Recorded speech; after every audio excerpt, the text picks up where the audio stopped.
Hello, my name is Chris Palmer, and in today's Google My Business video, I want to discuss Google My Business tips, tactics, and hacks that will help increase your Google My Business rankings and visibility in 2020.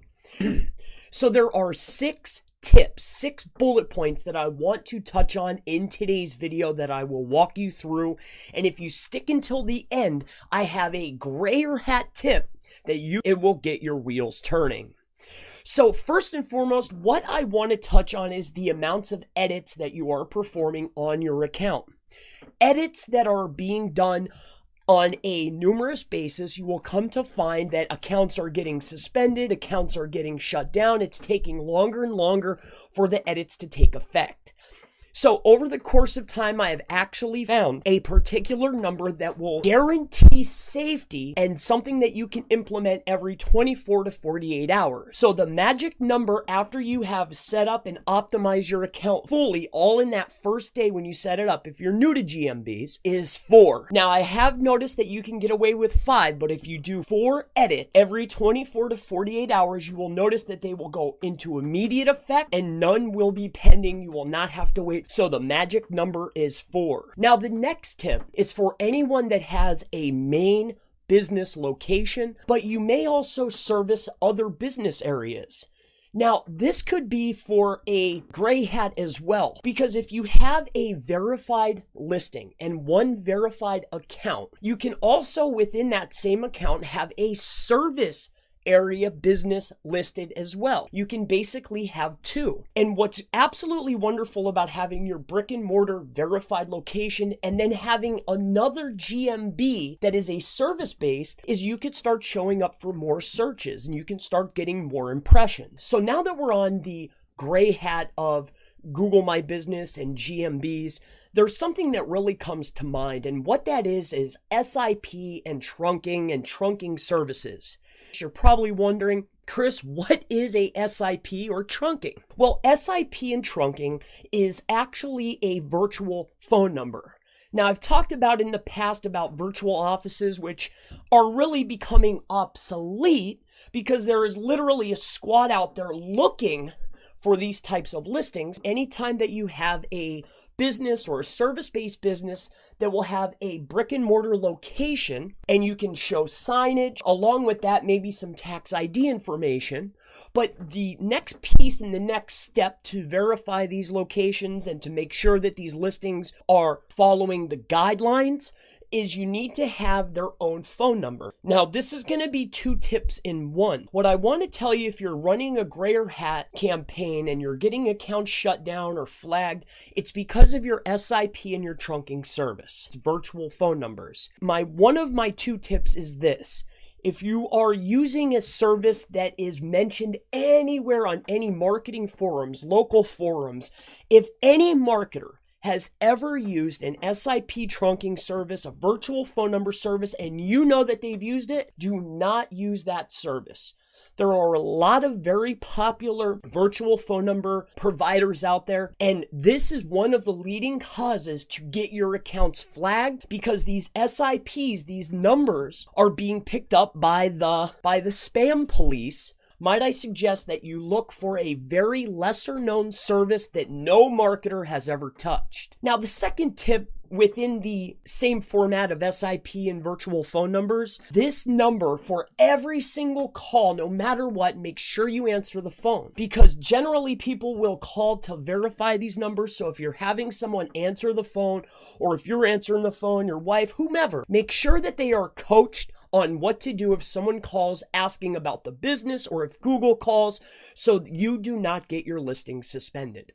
Now let's go ahead and talk about reviews, bad reviews, people removing spam, but more precisely, I want to talk about removing bad reviews. Now, one way, and I'm sure you've heard of lots of other ways, but one surefire way to remove bad reviews from a Google My Business listing is if you are receiving bad reviews from the cause of bad publicity or bad press, Google will remove those bad reviews. So if you have some reviews that are starting to pop up, might I suggest putting out some press releases that you control so you could start getting some of these bad reviews removed because they were based on the press release publicity that was being promoted about you. Something that you can control and take down. So if you are very concerned about reviews and you have to get rid of them, this is just one way, one opportunity to go ahead and do that. Now, another thing is, and this is the next tip that I want to talk about, monitoring these listings, especially if you have a lot of locations, is very difficult. API from Google for Google My Business is completely free. And there's a lot of resources and tools out there that you can use that use that API so you can monitor your multiple listings. What I want to talk about finally, before I get into something that could potentially get your wheels spinning if you are running a gray hat campaign, is links. Now, links for a organic campaign are absolutely wonderful, and they help increase rankings over the course of time if you're getting the right links at the right time from the right people at the right velocity, and that makes sense. However, if you are sending links to your Google My Business, you are doing your listing or your client's listing a disservice. Might I suggest to cease all link building to Google My Business listings because it is non-beneficial. In fact, it could potentially be demoting your Google My Business listing. All right, and last but not least, and of course this is all hypothetical, but there might need to be roads or locations that really need to be added to better benefit users for the future. So if we have a typical map, and this is a normal business, and this is a normal business, and this is a real street, and this is a real street, how do you think that a lot of this data gets in there? A lot of this is user generated or submitted through particular programs.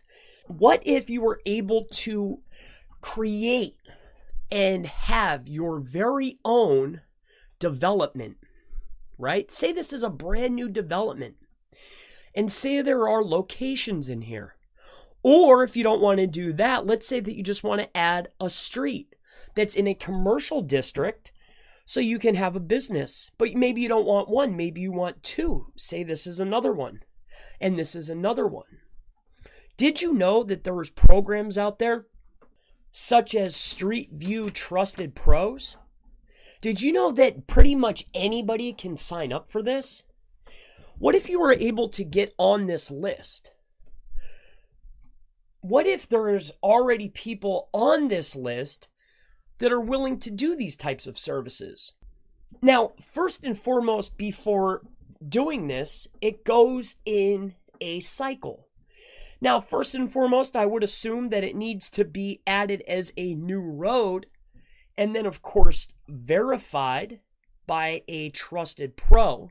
But what if you were able to start and create your own developments? What if you were able to add your own roads? What if you were able to create your own business locations, your own streets?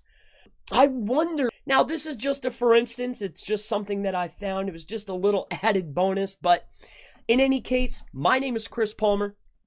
If you have any local SEO questions, Google My Business, Google Maps, really anything at all, any questions or optimization questions, please leave it in the comments below. And I look forward to seeing you in the next Google My Business, Google Maps video.